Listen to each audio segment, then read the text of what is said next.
Attention mga Filipino senior citizens, Digital Senior Citizen ID pwede na po makuha na hindi na kailangan pumunta sa OSCA office. Ito po ay balido para sa pagkuha ng diskwento at benepisyo at serbisyo. Pag-uusapan natin dito sa video kung paano nga ba ito makuha online mga ka-vlogs.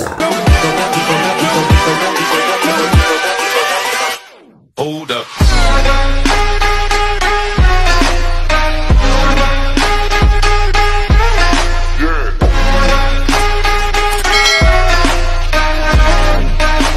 Hello mga ka-vlogs! Welcome dito sa aking YouTube channel. Magandang araw po sa lahat ng mga manonood.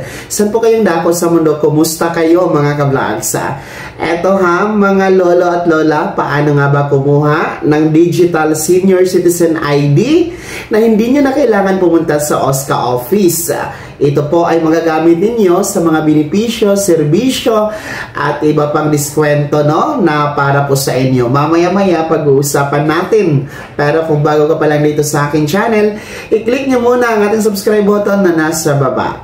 So, eto na nga po, makinig kayo mga Filipino senior citizens.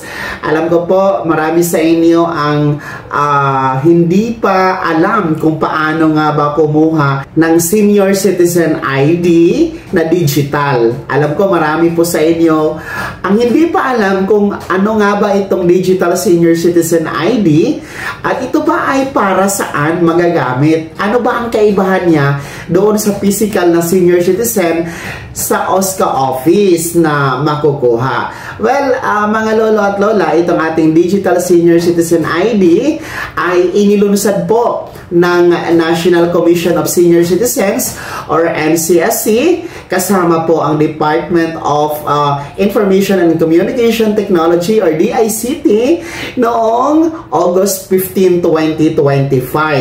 So, inilunsad po ito sa layunin na mas mapadali at mapagaan po ang pagkukuha ng Senior Citizen ID sa pamamagitan nitong Digital Senior Citizen ID para po sa pagkuha ng benepisyo, pag-avail ng discount, pag-avail ng serbisyo medikal at iba pa para sa ating mga nakakatanda. So, ibig sabihin dito mga lolo at lola, ang atin pong Digital Senior Citizen ID ay hindi na po kailangang kunin doon sa Office of the Senior Citizen Affairs or OSCA dahil nga po online lamang ito. So, paano nga ba? Well, ito po ay sa pamamagitan ng paggamit po natin ng eGovPH. So, yung eGovPH na yan mga ka-vlogs ay isa pong mobile apps ng ating gobyerno kung saan nga po one-stop shop na po yan. Diyan na po yan makikita ang lahat ng transaksyon at ahensya po ng ating pamahalaan. Andyan yung NBI, andyan yung DFA for our passport, andyan yung PhilHealth, andyan yung SSS, ang Pag-ibig, ang BIR, lahat andyan na. Kasama na din po ang pag-generate po ng iba't ibang digital ID natin, gaya po ng Digital National ID, Digital PhilHealth ID, at iba pa. Kaya ito po ang dumagdag ngayon, ang Digital Senior Citizen ID. So, ang gagawin nyo po, mga lolo at lola, kailangan nyo pong mag-download ng eGovPH sa inyong cellphone. Punta lamang po kayo sa inyong Play Store at i-download ito. And once na na-download nyo na, mag-rehistro po kayo. I-click nyo lang po yung register and then fill upan nyo lang po yung mga informasyon gaya ng kompletong pangalan, yung cellphone number ninyo na aktibo, yung password ninyo or PIN na gagamitin. So, ganun lang mga ka-vlogs para magkaroon kayo ng portal na sarili dyan sa eGov na PH. And once na registered na po kayo, makikita nyo na po dyan yung mga iba't ibang ahensya ng gobyerno na sinasabi ko po kanina. And then, since nga po ang ating purpose ay mag-create or mag-generate ng Digital Senior Citizen ID, i-click nyo lamang po yung pinakababa, yung may nakasulat na Digital ID. And then, pag-click nyo po yan mga ka-vlogs ay bubungad po sa inyo ang iba't ibang digital ID. So, andyan yung National ID ninyo, PhilHealth ID, And of course, the Senior Citizen ID na digital. So, yung digital Senior Citizen ID na yan, pwede nyo po yung ipa-photocopy, tawag nito, ipa-print, no? Ipa-print nyo po sa makapal na papel, pwede nyo po i-laminate. O di ka naman po, wala namang problema, no? Kahit dyan lang po sa eGov na PH ang Digital Senior Citizen ID ninyo or nakasave po sa inyong gallery, no? Sa inyong cellphone. Yan po ay valid mga ka-vlogs, no? Yan po ay dapat tanggapin ng mga iba't ibang transaksyon kasi bawal po tanggihan yan. Kaya nga po kung hindi po yan tinatanggap ng mga transaksyon gaya ng bangko, pag-claim ng pera sa mga iba't ibang opisina, kung hindi po tinatanggap yung Digital Senior Citizen ID, maaari nyo pong ireklamo yan sa NCSC office sa main Manila mga ka-vlogs. So di ka naman po sa mga regional office ng NCSC, no, dahil bawal po yan natanggihan. Valid po yan. So, ang katanungan din po, kung ito ba ay pareho lang, ano bang pagkakaiba niya doon sa OSCA office na makukuha na Senior Citizen ID?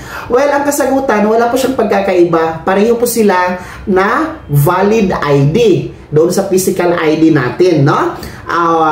Valid pa naman po yung nasa OSCA natin. Ang kaibahan lang talaga dito sa Digital Senior Citizen ID, nasa cellphone nyo lang. Nasa gallery lang ng picture ng cellphone ninyo, no? At dala-dala nyo kahit saan kayo magpunta. At check, hindi nyo makakaligtaan. Kaysa naman doon sa physical Senior Citizen ID na nakukuha sa OSCA, minsan o kadalasan, naiiwan sa bahay kaya hindi po nakakakuha ng discount or iba pang mga benepisyo. So, yun lang yung kaibahan. Kaya, sa mga gusto pong magkaroon ng Digital Senior Citizen ID, download the eGov PH app mga ka-vlogs, mag-register at mag-generate ng inyong Digital Senior Citizen ID for your benefits, serbisyo at iba pang diskwento para sa inyo. Kaya naman mga senior citizens, ano po yung komento at reaction sa balitang ito?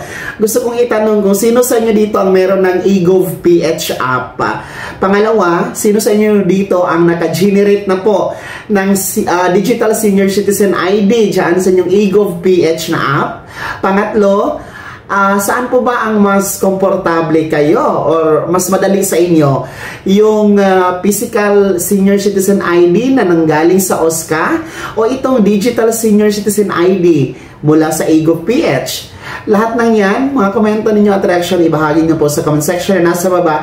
Pakilakip ng buong pangalan at kung taga saan kayo. Bago ako magtapos sa video na to, kung gusto nyo po sumuporta sa aking YouTube channel, maaari nyo pong i-click ang ating super thanks button na nasa baba. Sa mga gusto maging miyembro, pwede i-click nyo po ang ating join button. Maraming perks dyan mga ka-vlogs. Be my member now. Sana naging gabay ang video na to kahit papano na pag-uusapan natin ang mga mahahalagang bagay-bagay na may kinalaman sa ayuda, programa at benepisyo para sa mga senior citizen. Kung hindi ka pa nakasubscribe dito sa aking YouTube channel, maaari nang i-click ang ating subscribe button na nasa baba. Huwag niyong kalimutan na pindutin ang notification bell, ilagay sa all para updated ka sa lahat ng mga videos na i-upload ko. Maaari niyo din i-like ang video na to at kung meron ka pa mga katanungan, maaari niyo i-comment sa comment section na nasa baba. Paki-follow na din po ang aking official Facebook page na nasa screen niyo. Muli po, ako si Daniel Timpawa na nagsasabing dito sa aking YouTube channel, pawang katotohanan at lahat totoo lamang.